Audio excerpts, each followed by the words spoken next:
डग र ह्यान्डलरको सम्बन्ध अति नै आत्मीय हुन्छ।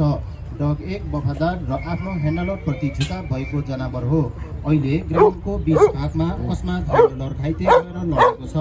डग क्यास्परले ह्यान्डलरलाई पम्प गर्दै कराउँदै ह्यान्डलर घाइते भएको इसारा दिँदै अरूसँग सहयोगको माग गरी ह्यान्डलरको निगरानी गरिरहेको छ।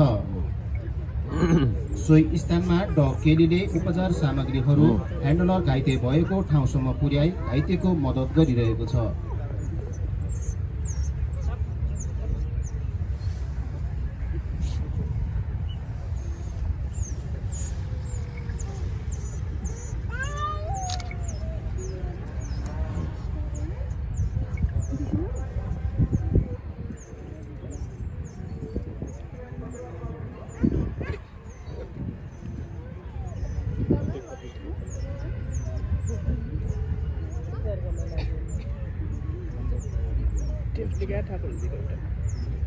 Cari harus ujung kau.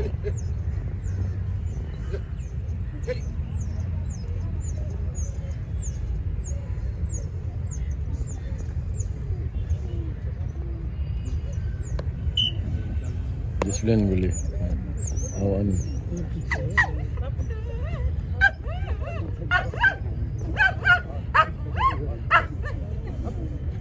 अबको क्रममा स्वच्छ वातावरणको महत्त्व झल्काउने उद्देश्यले जथाभावी फोहोर गर्नु हुँदैन भन्ने सन्देशका साथ डग केलीद्वारा प्रदर्शन हुन गइरहेको छ।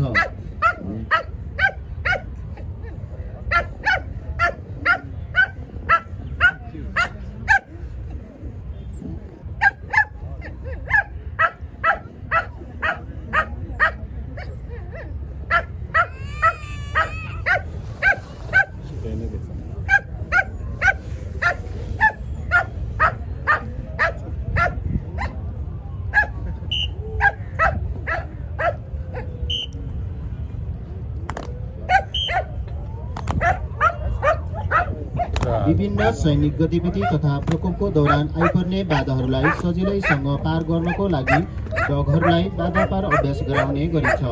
अब लेब्राडोर र ककर स्पाइनल जातका डगहरूबाट बाधा पार कलाको प्रदर्शन हुन गइरहेको छ।